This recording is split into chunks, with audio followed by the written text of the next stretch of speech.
Halo teman-teman, saya Renal Antoni akan mengajak kalian belajar tentang kebijakan moneter dan kebijakan fiskal lewat video ini. Sebelum itu, ada hal-hal yang harus kalian pahami. Kalian diharapkan memiliki kompetensi inti sebagai berikut.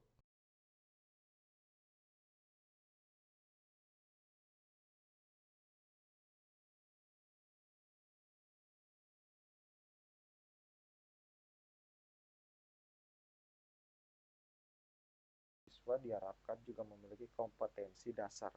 Setelah materi ini selesai, kompetensi yang diharapkan adalah sebagai berikut.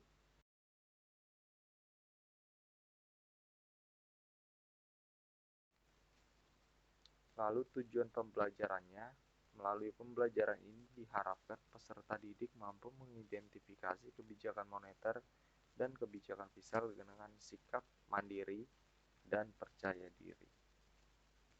Setelah mengetahui kompetensi inti, kompetensi dasar, dan tujuan pembelajaran, diharapkan dapat membantu kalian dalam memahami materi kali ini. Kebijakan moneter. Kebijakan moneter adalah kebijakan yang dilakukan oleh bank sentral untuk mengatur peredaran uang. Secara sederhana, bank akan mengatur seberapa banyak jumlah uang yang akan beredar dalam sebuah negara.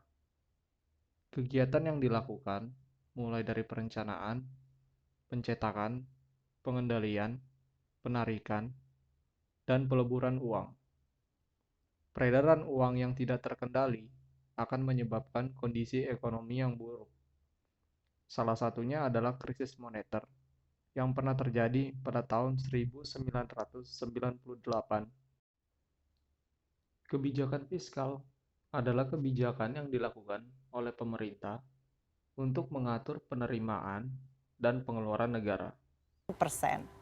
Namun kita Secara paham sederhana, bahwa kita dapat terutama melihat sekarang pemerintah yang ini sedang fokus kita mengatur pemulihan ekonomi. naik turunnya pajak Namun atau sedang mengatur sedikit banyaknya belanja negara. Hal tersebut adalah penerapan dari kebijakan fiskal.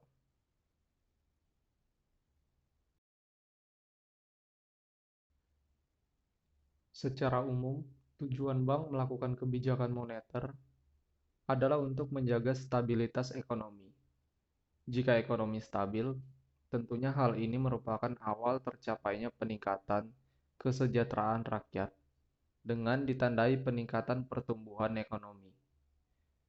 Kalau ekonomi suatu negara stabil, tentunya secara sederhana, kita akan jarang menjumpai fenomena harga yang tiba-tiba melonjak naik atau berubah-ubah, seperti contohnya mungkin harga paket data atau ketika kita berlangganan Netflix yang akan menjadi mahal. Tentunya kalian tidak menginginkan hal tersebut terjadi kan? Selain itu, jika dirinci, maka ada 3 tujuan,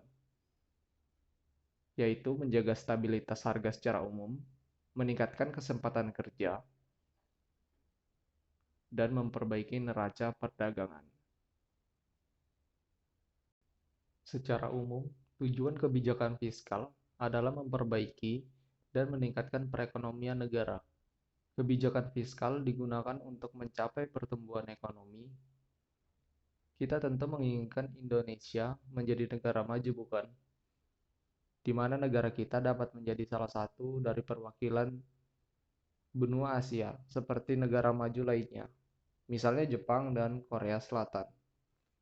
Sebelum hal itu tercapai, tentunya kita perlu memperbaiki bagaimana keuangan negara kita dapat dikelola dengan baik, sehingga negara kita memiliki keuangan yang baik dari sisi penerimaan dan dari sisi pengeluaran. Hal ini tidak semudah melakukan penekan untuk menekan pengeluaran dengan mengurangi belanja negara atau tiba-tiba menaikkan pajak negara. Kebijakan yang sembrono tentu akan mengakibatkan ketidakstabilan ekonomi. Maka perlu adanya kajian yang tepat. Kita harus mengetahui terlebih dahulu keadaan suatu negara tersebut. Seperti Indonesia saat ini yang berada dalam masa untuk mempercepat laju perekonomian. Maka, Indonesia melakukan kebijakan anggaran defisit, di mana saat ini negara sedang membelanjakan kebutuhan negara untuk kegiatan pembangunan, misalnya pembangunan jalan di berbagai kota, pembangunan fasilitas umum, jembatan-jembatan penghubung antar kota, dan hal lainnya. Keadaan ini membuat Indonesia harus banyak memiliki utang dan memiliki penerimaan yang lebih kecil daripada pengeluarannya. Sehingga, secara rinci, kebijakan fiskal dapat dikatakan sebagai berikut. A. Meningkatkan pertumbuhan ekonomi atau PDB. Yang B atau yang kedua, meningkatkan kesempatan kerja. Dan yang ketiga, menjaga stabilitas harga. Maka, kita harus memahami dengan baik keadaan serta tujuan kebijakan yang dilakukan. Karena masalah negara adalah masalah yang kompleks, tidak dilihat dan dicerna dari satu sisi. Sebaiknya kita sebagai penerus bangsa paham akan hal ini.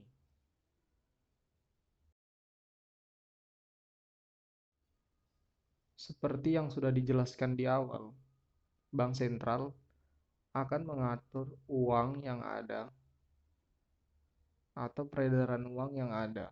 Dalam hal ini, di negara kita, contohnya Bank Indonesia, akan mengatur peredaran uang yang ada di Indonesia.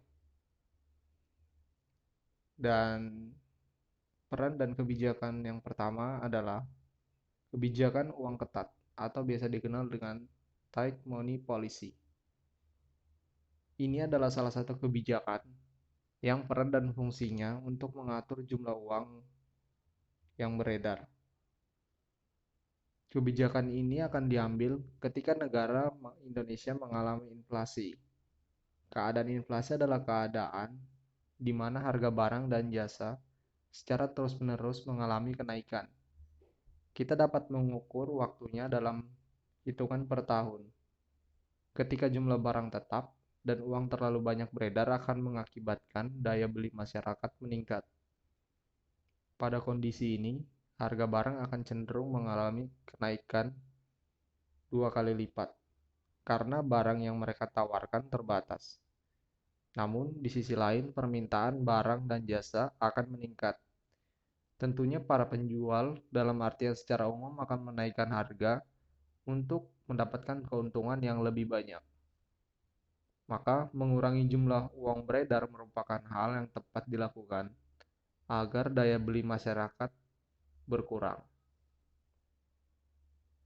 Sehingga diharapkan inflasi juga akan berkurang. Yang kedua, ada kebijakan uang longgar, easy money policy. Kebijakan ini adalah kebalikan dari kondisi sebelumnya, di mana bank mengurangi uang beredar. Sedangkan kebijakan uang longgar adalah kebijakan untuk menambah uang untuk beredar. Dan ini biasanya dilakukan ketika negara mengalami deflasi. Kondisi ini di mana harga barang dan jasa sedang mengalami penurunan. Maka diharapkan dengan menambah jumlah uang peredaran bisa menambah daya beli masyarakat agar perekonomian kembali stabil. Deflasi yang terjadi secara terus-menerus juga tidaklah baik, di mana membuat jumlah produksi barang dan jasa akan berkurang. Pabrik-pabrik akan mengalami kerugian dan akan tutup, sehingga dapat menyebabkan angka pengangguran juga meningkat. Hal ini tentunya juga perlu dihindari. Maka dari itu, Bank Sentral harus tetap mengambil keputusan yang baik agar perekonomian tetap stabil dan menjaga kesejahteraan masyarakat. Pemerintah dalam hal kebijakan fiskal juga memiliki peran dan fungsinya berdasarkan jenis kebijakan fiskal yang ada. Kebijakan fiskal yang pertama, jenisnya adalah kebijakan fiskal kontraktif. Ketika suatu negara mengalami masa inflasi, kebijakan ini akan diambil. Fungsinya adalah untuk memperlambat perekonomian. Pemerintah akan berperan dalam menaikkan pajak dan menurunkan belanja negara. Ketika pajak dinaikkan, maka daya beli masyarakat akan berkurang karena tingkat pajak yang tinggi.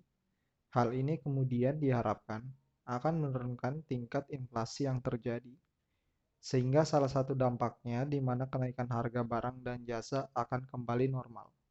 Kebijakan fiskal yang selanjutnya adalah kebijakan fiskal ekspansif. Jenis kebijakan ini adalah kebalikan dari kebijakan kontraktif, yang menaikkan harga penerimaan negara. Kebijakan fiskal ekspansif bertujuan untuk meningkatkan perekonomian negara yang biasanya keadaan negara sedang mengalami deflasi. Pada kebijakan ini, peran pemerintah akan berusaha untuk menaikkan belanja negara dan menurunkan tingkat pajak, seperti pada masa pandemi di tahun 2020 dan 2021. Pemerintah berusaha agar menjaga daya beli masyarakat agar meningkat dengan mensubsidi barang, sehingga daya beli masyarakat akan tetap ada di masa pandemi.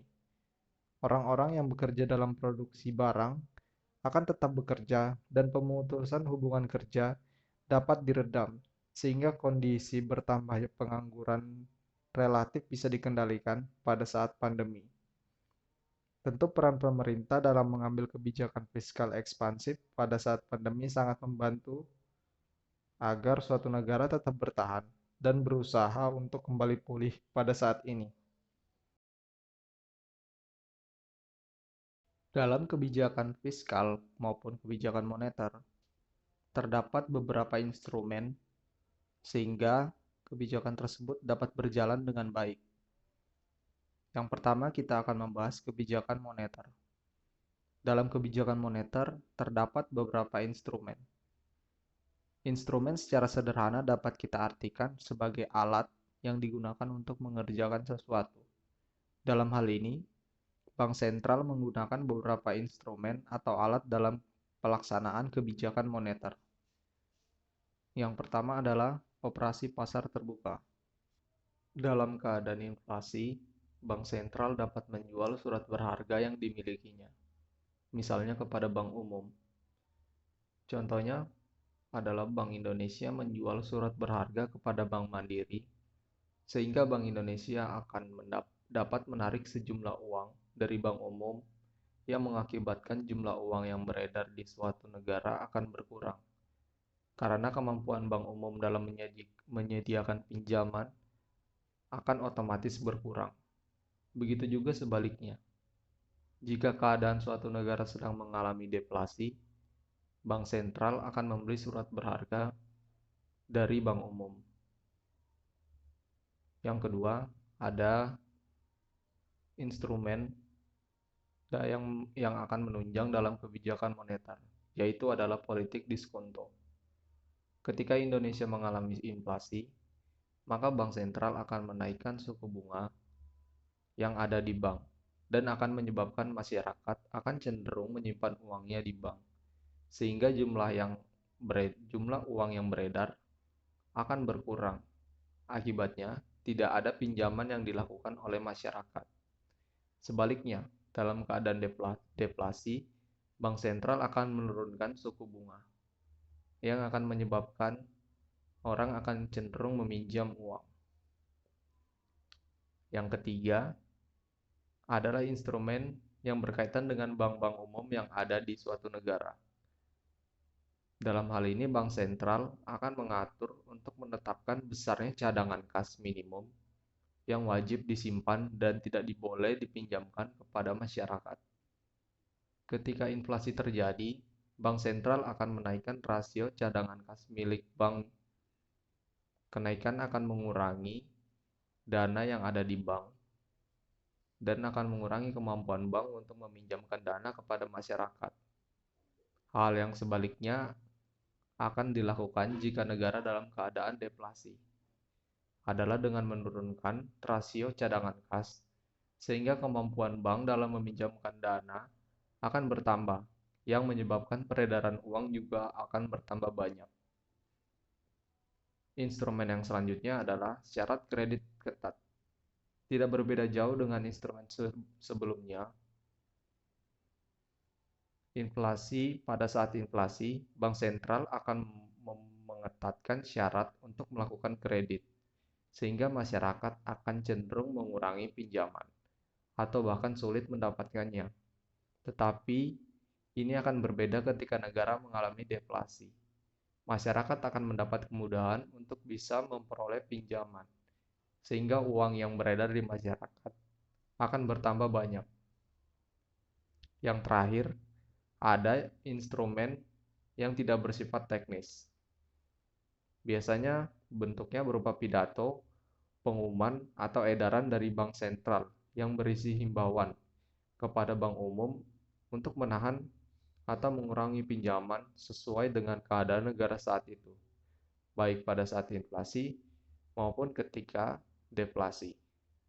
Instrumen ini biasa dikenal dengan kebijakan dorongan moral.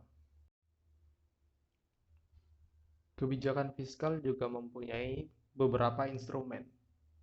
Yang pertama adalah instrumen pajak. Tentunya pajak bukan merupakan hal asing dan sering teman-teman dengar. Misalnya ketika orang tua kalian membayar pajak kendaraan, seperti membayar pajak kendaraan sepeda motor atau mobil yang dimiliki, pajak tanah atau bangunan, seperti rumah yang ditinggali, atau bahkan kalian sendiri yang membayar pajak pertambahan nilai, atau dikenal dengan PPN, dari makanan yang dibeli di kafe atau restoran. Ternyata pajak yang kita bayarkan tersebut merupakan bentuk cara pemerintah untuk mempercepat atau memperlambat perekonomian di suatu negara. Dalam keadaan inflasi, pemerintah akan mengatur penerimaannya, yang kita dengar dalam bentuk pajak. Pajak akan dinaikkan untuk menekan daya beli masyarakat sehingga perekonomian menjadi melambat.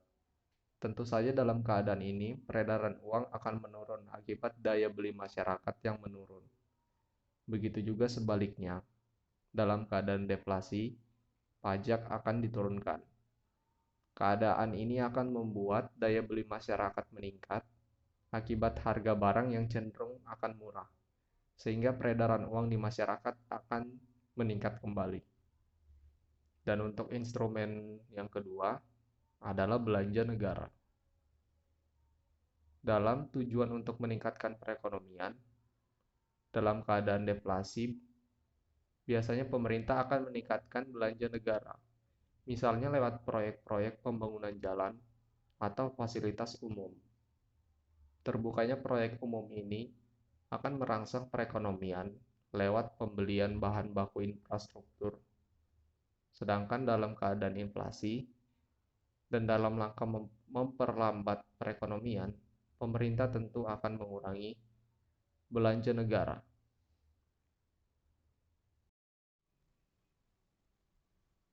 Menjaga stabilitas ekonomi lewat kebijakan moneter dan memperbaiki serta meningkatkan perekonomian negara lewat kebijakan fiskal merupakan keinginan semua orang. Karena jika hal tersebut terjadi, maka masyarakat Indonesia akan mengalami kehidupan yang semakin baik dan semakin sejahtera. Dan yang paling utama adalah kesejahteraan itu tidak hanya dirasakan oleh masyarakat di wilayah-wilayah tertentu, tetapi oleh seluruh masyarakat Indonesia, dari Sabang sampai Merauke. Bahkan masyarakat Indonesia dimanapun mereka berada.